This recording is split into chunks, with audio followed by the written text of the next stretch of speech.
Halo semuanya guys, kembali lagi sama gue Aldo di Detektif Aldo. Dan di video kali ini gue mau membawakan sebuah topik yang sudah lama sekali gue tis-tis juga di community tab YouTube gue gitu kan. Yang bukan lain adalah soal masalah asuransi di Amerika Serikat yang bikin pusing kepala orang-orang yang tinggal di sana ya. American Dream tuh emang omong kosong menurut gue mah ya. Dari mulai nih masalah klaim asuransi kesehatan yang ribet sekali, klaim asuransi rumah yang kadang di cancel bahkan ya, kayak Gojek gitu ya. Terus ada dari sisi debt collector juga yang berkedok agent asuransi, lo bayangin. Ya dimana mereka itu bisa nuntut orang yang tidak bersalah buat ngeklaim asuransi klien mereka. Segila itu kasusnya, lo bayangin. Bahkan kalau ngomongin fenomena kebakaran hebat yang terjadi di California kemarin, ternyata dari satu kasus ini aja udah ada banyak banget contoh yang bisa kita ambil. Dari mulai ternyata asuransi rumah di daerah California itu udah banyak yang gak mau melindungi warga di sana dari bencana alam coba. Terus banyak juga perusahaan asuransi yang mulai menarik diri dari California karena nggak mau bayar coverage klien mereka yang misalnya kebakaran kayak di California kemarin. Dan pokoknya ini situasi dan kondisi asuransi di Amerika Serikat itu lagi parah-parahnya sekarang. Dan makin nunjukin kalau yang namanya perusahaan mah pasti nomor satunya adalah nyari untung, kapitalisme. Mau apapun perusahaannya pasti tetap aja prioritas nomor satunya tentunya adalah cari untung. Dan tidak salah sebenarnya, cuman seberapa predatory aja. Seperti apa-apa yang juga terjadi memang sama perusahaan asuransi di Amerika. Yang seharusnya mereka itu jadi perusahaan yang bisa membantu klien-klien mereka. Tapi pada kenyataannya mereka malah kabur dari tanggung jawab waktu dirasa kliennya ada di kondisi yang bakal merugikan mereka. Di saat kliennya itu sedang sangat-sangat bergantung kepada mereka. Kadang-kadang memang bikin kita bersyukur hidup di Indonesia yang asuransinya tinggal pakai kartu, bebas loh, mau ngapain aja. Tapi sebelum masuk ke videonya, gua mau pakai dulu nih ya kan, 5X Ceramide Barrier Moisture Gel dari Skintific dulu nih. Supaya muka gue itu tetap lembab ya, terhidrasi dan juga pastinya sehat juga gitu. Karena kan gue sehari-hari itu kan kerja di ruangan yang ber-AC. Terus jadi muka tuh kan kering gitu ya. Jadi muka tuh kan pasti kurang enak lah, kurang nyaman. Karena tidak terhidrasi dengan baik gitu. Bahkan kadang-kadang ya sampai iritasi dan merah-merah saking keringnya. Apalagi kalau membicarakan tuh soal cuaca sekarang yang hujan panas gitu. Jadi moisturizer dari Skintific ini ya, itu memang penting sekali ya buat ada yang namanya di dekat gua nih. Karena dia itu tidak neko-neko ya. Dan dia tuh bisa bikin kulit gua tuh jadi sehat dan lembab ya. Apalagi ada kandungan 5X Ceramidesnya yang bisa memperbaiki skin barrier gua. Dan menjaga yang namanya kelembapan kulit itu selama 24 jam tanpa bikin berminyak, lo bayangin. Bisa kalian pakai tuh pagi-pagi gitu ya. Nih malam-malam kayak sekarang nih gue lagi syuting malam-malam gitu kan. Terus bisa buat yang kulitnya kering juga, berminyak gitu, bertekstur, kemerahan. Pokoknya cocok lah buat kalian-kalian termasuk para cowok-cowok jantan seperti saya untuk pakai moisturizer ini kapanpun itu ya. Dan buat pakainya kan tadi seperti yang lu lihat tinggal buka aja tutupnya kan. Di sini juga udah dikasih nih kayak plastik spoon gini nih buat nyerok moisturizernya gitu ya. Jadi kandungan di dalamnya bakal tetap bersih tanpa kena jari kalian. Terus tinggal ambil aja, terus apply aja ke muka kalian. Tinggal lu ratain aja pakai tangan kayak gini nih tadi nih. Nah, mantep kan? Dan bisa kalian lihat sendiri ya before after gua nih pakai produk ini kelihatan banget muka gua jadi lebih glowing, bersinar, lebih sehat, lebih lembab juga daripada sebelumnya dan pastinya lebih ganteng ya. Apalagi bentar lagi juga udah mau bulan puasa, jadi cocok banget buat kalian stok dulu aja moisturizer dari Skintific ini. Karena kan biasanya kalau bulan puasa kulit lebih kering dan dehidrasi, jadi langsung aja check out produknya dari keranjang ke kiri bawah layar kalian. Karena sekarang juga ya itu lagi ada promo, jadi cuma 100 ribuan aja buat dapetin moisturizer sebanyak ini. Kalau udah check out, sekarang kita langsung aja bahas soal masalah besar asuransi di Amerika Serikat. Let's begin the video guys. I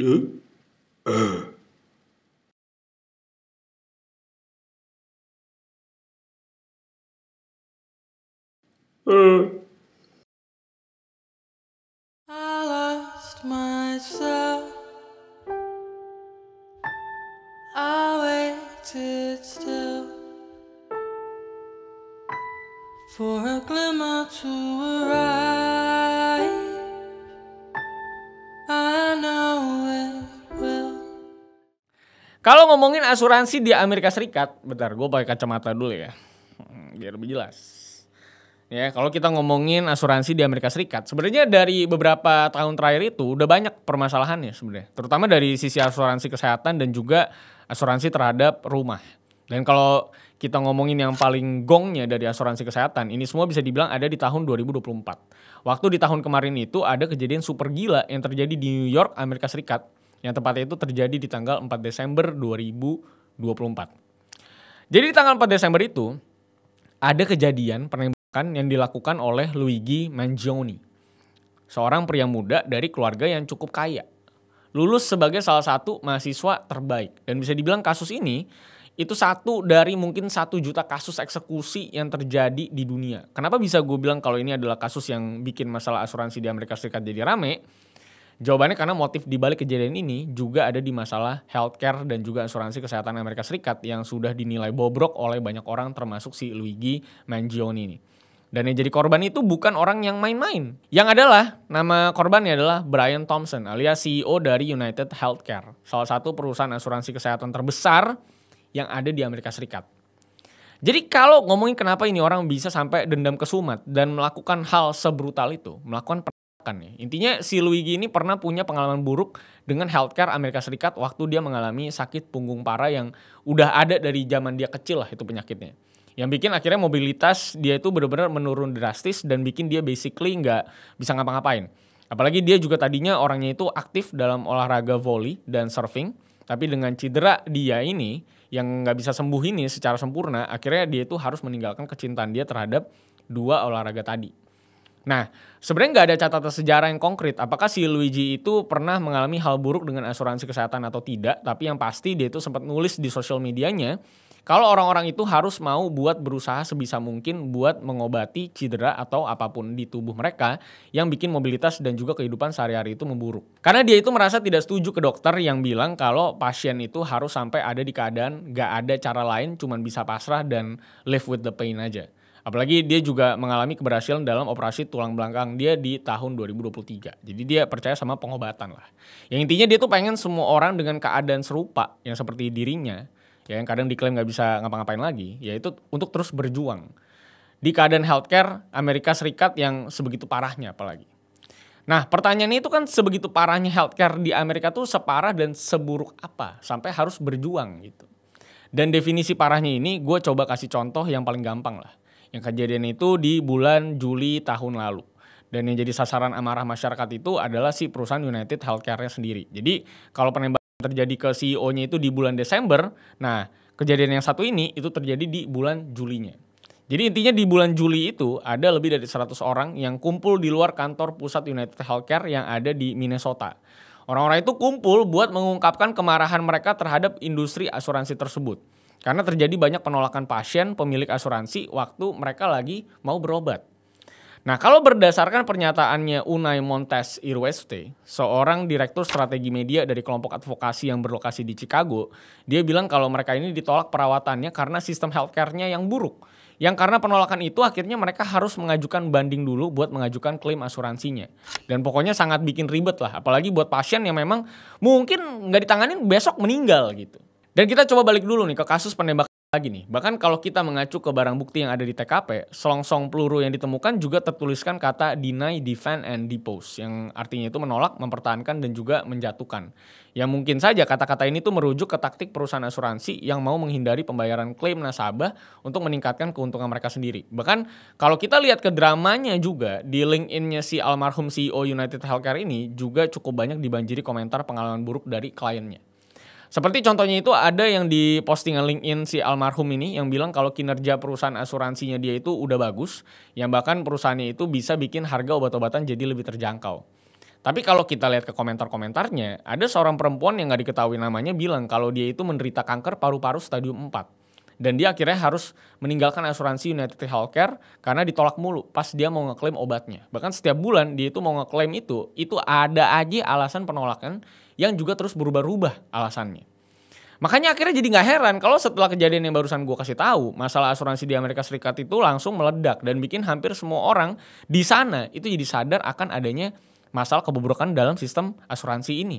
Apalagi yang ekstremis-ekstremis juga pada menganggap kalau kriminalitas si Luigi Mangione ini adalah sebuah keharusan dan dia itu adalah pahlawan masyarakat yang merasa ditertipu ya, atau ditipu dan tertindas sama sistem atau perusahaan asuransi kesehatan yang ada di Amerika Serikat.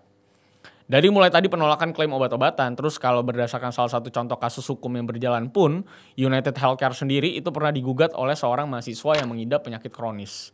Dan kabar ini juga diliput sama portal berita ProPublica. Karena si mahasiswa ini ternyata dibebani tagihan medis itu sebesar 800.000 US dollar atau sekitar 12,6 miliar rupiah waktu klaim asuransi dia untuk berobat atau untuk menebus resepnya itu ditolak. Jadi bayangin ya, kalau lu sampai sakit kronis dan udah bayar asuransi setiap bulan, tetap aja pada kenyataannya lu sangat mungkin untuk ditolak klaim asuransi lu. Sangat mungkin untuk dibebani tagihan besar akhirnya. Dan sangat mungkin asuransi-asuransi ini buat akhirnya mengelak dengan bilang kalau polis asuransi si pasien tidak mencakup kebutuhan atau yang namanya kondisi dia atau si pasien saat ini. Dan tidak mungkin mencakup yang namanya obat-obatan mungkin. Pokoknya hancur banget lah. By the way, polis itu adalah hak dan kewajiban tertulis yang mengikat kedua pihak ya, baik dari asuransi dan juga si klien. Jadi semua hak lu itu tertulis di situ, bisa dapat apa aja, dan semua kewajiban si asuransi juga tertulis di situ. Jadi kalau lu langganan asuransi pastikan polisnya lu baca. Nah, balik lagi ya ke kasusnya. Bahkan kalau kita lihat ke datanya, per 2023 itu ada total 17% orang yang ditolak asuransinya. Dan persentase itu juga adalah hasil dari survei ke 5.600 orang. Yang hampir setengah dari orang-orang itu juga akhirnya mengalami kondisi kesehatan yang memburuk karena penolakan klaim asuransi tersebut. Sebenarnya kalau kita ngomongin asuransi kesehatan di AS, pemerintah juga ngasih semacam BPJS-nya lah di Amerika Serikat. Tapi itu cuma berlaku untuk yang berpenghasilan rendah yang namanya itu adalah Medicaid. Dan juga Medicare untuk yang udah lansia di atas 65 tahun. Nah, masalahnya kalau Medicare itu cuma bisa buat para lansia, sedangkan yang di bawah 65 tahun itu nggak bisa. Terus kalau kita ngomongin Medicaid juga yang bisa apply cuman yang penghasilan per bulannya ada di angka $967 untuk yang single dan $1.450 untuk yang sudah berpasangan. Jadi bayangin kalau misalnya lu itu single dan berpenghasilan $1.000 per bulan, ya lu sudah tidak bisa mendapatkan Medicaid ini. Sedangkan kalau lu mau apply asuransi juga itu udah terlalu jauh harga premi per bulannya yang harus lu bayarkan. Dan cukup dengan asuransi kesehatan yang memang sebegitu dramatis dan menyulitkannya buat diklaim, sekarang kita coba masuk ke bagian asuransi satunya lagi, yang bukan lain adalah asuransi properti. Tapi sebelum itu, gue mau coba kasih kesaksian dulu dari salah satu narasumber dari segmen Informer punyanya Vice. Yang dia itu adalah pekerja di law firm yang ngurusin soal subrogasi asuransi. Jadi buat yang nggak tahu, subrogasi asuransi itu adalah hak perusahaan asuransi untuk menuntut pihak ketiga yang bikin kerugian kepada pihak tertanggung. Jadi misalnya gue gak sengaja nyerempet temen mobil gue gitu ya. Temen mobil gue. Mobil temen gue. Nah, gue sebagai orang yang nyerempet kan jadi pihak yang merugikan temen gue. Dan gue adalah orang yang harus bertanggung jawab atas lecetnya mobil temen gue ke asuransi mobilnya dia gitu ceritanya.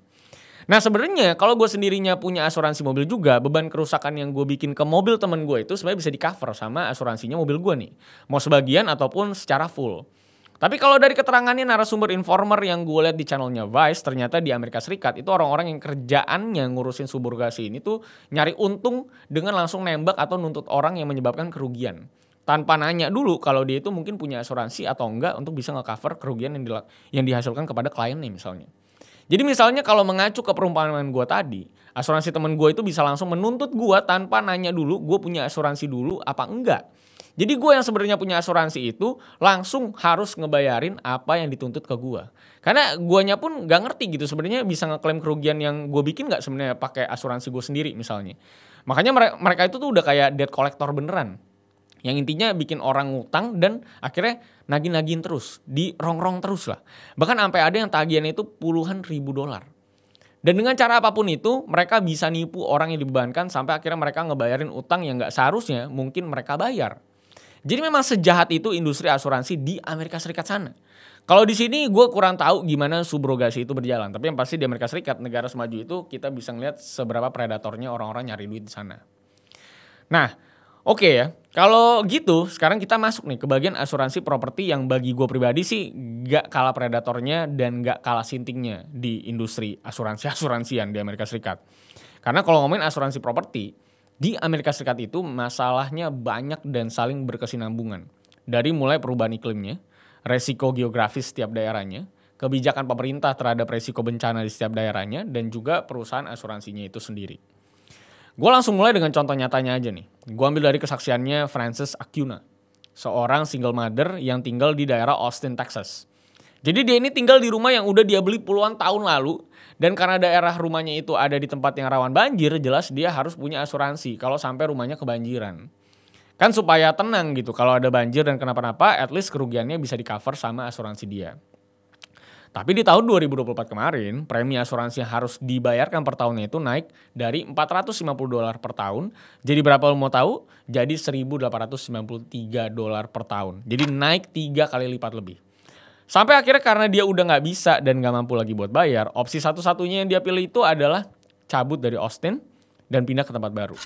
Padahal dia udah berdekade-dekade tinggal di situ. Rencana buat tinggal di situ mungkin sampai tua gitu mungkin ya, sampai meninggal gitu. Pada akhirnya dia harus cabut dan pindah. Cuman karena tidak kuat lagi bayar asuransi. Karena daripada tidak ada asuransi banjir dan akhirnya rumahnya kebanjiran dan dia jadi gak punya rumah gitu ya mending dia buru-buru pindah ke tempat lain sebelum kebanjiran. Itu ngerinya tuh. Nah udah gitu, kalau kita ngomongin dari sisi perusahaan asuransinya pun, di California itu bukan cuma premi asuransinya yang naik kayak di daerah Austin. Karena di sana itu yang terjadi malah perusahaan asuransinya yang cabut.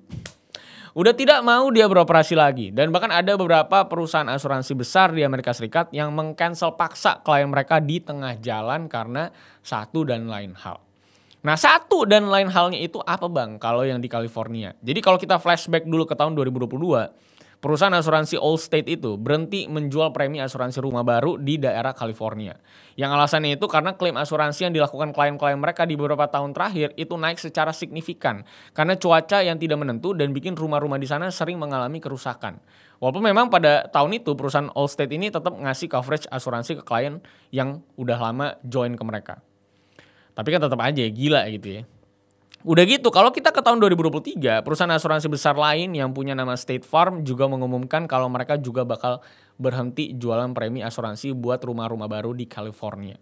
Yang alasannya juga sama, yaitu karena kos konstruksi buat perbaikan rumah karena cuaca itu sudah terlalu mahal dan bahkan membalap angka inflasi. Jadi intinya mereka itu terus merugi karena kondisi tersebut. Apalagi di beberapa tahun terakhir juga California itu kan udah terkena banyak banget bencana alam kayak banjir, kebakaran liar, yang pokoknya bikin mereka merugi dari tahun ke tahun. Intinya emang kena azab mulu dah gitu California gitu ya. Makanya tidak heran kalau dari beberapa tahun lalu udah banyak perusahaan asuransi yang akhirnya menarik diri dari daerah-daerah rawan bencana alam seperti California. Apalagi di beberapa daerah kayak California, Louisiana, dan Florida itu punya kebijakan yang menekan harga asuransi bertahun-tahun. Jadi dari pihak asuransinya pun lebih baik milih buat cabut dari wilayah tersebut atau menghilangkan opsi coverage bencana yang sering terjadi di sana. Dan seperti yang gue bilang tadi, orang-orang asuransi itu kan jago-jago gitu ya. Makanya banyak dari mereka yang bisa bersilat lidah sampai akhirnya bikin klien yang tidak berkutik akhirnya. Dan akhirnya mau meng-cancel premi mereka yang sudah mereka bayarkan bertahun-tahun. Dan salah satu contohnya itu juga bisa dilihat ke perusahaan Allstate yang menghilangkan opsi asuransi kebakaran yang mereka jual di daerah California. Lu bayangin tuh. Dan memang kalau ngomongin kebijakan yang menekan harga kayak gini sebenarnya ya oke-oke aja kalau memang bisa ketemu titik tengahnya. Tapi kan pada kenyataannya peraturan kayak gini malah bikin orang-orang jadi tidak bisa mendapatkan asuransi karena yang jual asuransi akhirnya juga cabut karena tidak lagi profitable. Padahal kalau kita lihat ke negara lain, di Spanyol itu mereka punya sistem di mana pemerintah dan perusahaan asuransi itu kerjasama buat menanggung resiko bencana alam secara bersama-sama. Jadi perusahaan asuransi juga nggak terlalu berat gitu. Jadi ada subsidi lah pasti untuk dari pemerintah buat mengcover klaim asuransi waktu terjadi bencana alam di sana. Karena kan biasanya langsung serentak tuh kena semua gitu kan. Sedangkan kalau di Amerika Serikat sendiri kayaknya ini masih susah diterapkan karena berbagai perdebatan politik di sana. Apalagi ini banyak negara bagian gitu kan. Terutama dari masalah perdebatan kalau perubahan iklim itu benar atau enggak lo bayangin. Karena Donald Trump aja tidak percaya dengan climate change lo bayangin. So Obama's talking about all of this with the global warming and that, and a lot of it's a hoax. It's a hoax. I mean, it's a money-making industry, okay? Dan banyak juga para warga yang open-minded ini yang juga menolak campur tangan pemerintah terlalu banyak. Jadi serba salah juga pemerintah kan. Dan apalagi climate change katanya fiktif gitu. Makanya masalah ini juga akhirnya merembet ke harga properti yang bisa aja turun senilai 1,47 triliun dolar di tahun 2055 kalau menurut beberapa studi yang meriset soal dampak perubahan iklim ke beberapa daerah di Amerika Serikat. Karena ya di satu sisi iklim tuh semakin bikin cuaca tidak menentu, semakin banyak bencana alam, dan karena itu akhirnya banyak perusahaan asuransi yang tidak mau meng-cover rumah-rumah baru yang ada di Amerika Serikat. Dan karena nggak ada perusahaan asuransi yang mau nge-cover rumah-rumah di sana karena terlalu merugi mungkin dan tidak profitable, akhirnya rumah jadi tidak ada asuransinya. Dan kepercayaan orang terhadap rumah-rumah yang dijual tentunya akan jadi turun dan mending ngontrak gitu kan. Karena di negara yang rawan bencana yang menyeramkan kayak kebakaran liar atau badai tornado, itu siapa juga yang gak takut kalau rumahnya tiba-tiba hilang di bawah angin gitu maksud gue. Dan tidak disertai oleh perlindungan asuransi. Ya mending gak usah beli rumah sekalian. Jadi memang yang paling terdampak secara finansial di sini buat gue sih tetap para manusia-manusia yang ada di kelas sosial menengah ke bawah. Yang kalau mau nambah asuransi duitnya kurang, kalau nggak pakai asuransi ntar sewaktu-waktu bisa kena biaya gede banget gitu kalau amit-amit kenapa-napa. Dan ya kalau mau minta bantuan pemerintah pun mereka-mereka ini nggak masuk ke syarat karena pendapatannya juga tanggung, nggak gede banget, nggak kecil banget. Bahkan kalau lu mau tahu yang lebih absurd ya, lu tinggal lihat ke kolom komentar orang-orang di video-video berita soal asuransi aja. Dari mulai ada yang asuransi rumahnya dicabut karena ada bangunan yang dianggap tidak aman karena nggak ada railingnya. Padahal itu deck yang dianggap gak aman itu cuma 40 cm doang lo bayangin ya. 40 cm coy. Udah gitu ada juga yang harus ngelepas tiang besi di halaman belakang rumahnya karena kata agen asuransinya kalau ada maling terus dia kena besi ini dan badannya lecet ntar bisa tetanus. Apa sih maksud gue? Emang harusnya tetanus kalau bisa palanya kan tidak masuk akal ya. Bodoh amat ya mau maling mau tetanus mau ngapain kan serah-serah dia ya. Tapi memang asuransi kesehatan dan properti di Amerika Serikat lagi berat banget, lagi ngeri banget ya. Bahkan gue kemarin sempat ketemu sama temen gue di US, dia tinggal di sana. Dan dia sangat-sangat keberatan dengan biaya asuransi di sana. Bahkan karena dia udah punya 2 anak gitu ya. Dan asuransi dia sama istrinya itu harus bayar per bulan itu sekitar $800. Dan penghasilan dia itu cuma sekitar 3 ribuan dolar. Dan akhirnya dia memutuskan untuk yang namanya mengasuransikan anak-anaknya aja. Dan dia sama istrinya lebih baik tidak mempunyai asuransi. Jadi gue tanya kalau misalnya lu sakit kayak gimana? Ya udah mau nggak mau, at least kalau kita udah lebih gede gini, at least bisa coba minum obat generic dan kawan-kawan dan nggak perlu masuk rumah sakit. Lu bayangin yang $3.000 aja itu keberatan untuk yang namanya bayar asuransi sebesar $800. Kalau dikonversikan berarti sekitar 1,2 jutaan rupiah. 1 juta enggak, 10 jutaan rupiah. Lu bayangin. Kalau di Indonesia bahkan asuransi gue pribadi itu cuman sekitar 1.300.000 dan itu gue udah bisa mengcover kalau gue misalnya kenapa-napa di Jepang atau di Malaysia, hampir di negara saya gitu semuanya gue masih bisa merawat diri gue di rumah sakit di Asia hanya dengan harga 1,3 juta lo bayangin. Di Amerika Serikat 10 juta. Gila gak? Jadi ya kalau udah kayak gini memang bersyukur aja kita tinggal di Indonesia dengan segitu aksesibelnya asuransi di Indonesia. Walaupun tentunya ada juga beberapa korban yang merasa nggak bisa ngeklaim dan ada kasus-kasusnya juga dengan beberapa asuransi. Tapi at least klaim persentasenya masih sangat tinggi lah di Indonesia. Setidaknya kalau kita bandingkan ke Amerika Serikat yang orang banyak yang bermimpi untuk pergi ke sana. Punya gaji gede, kalau lo sakit, dokter giginya mahal, rumah sakitnya mahal, semuanya mahal, ya mendingan di sini. Ya kan, menurut gue. Ya silakan kalian bisa komentar di kolom komentar di bawah kalau misalnya kalian punya pengalaman terkait dengan asuransi di Indonesia apakah lebih better atau tidak dibanding Amerika Serikat. Kalau gue pribadi sih mengalami jauh lebih better pastinya daripada kondisi yang terjadi di Amerika Serikat. Atau mungkin lu yang tinggal di US boleh ceritain soal pengalaman lu semua dengan asuransi di Amerika Serikat. Terima kasih sudah nonton sampai akhir. Sampai jumpa di kasus-kasus berikutnya, masih banyak kasus yang bisa kita bahas. So see you on the next video guys. I lost myself. I waited still for a glimmer to arise.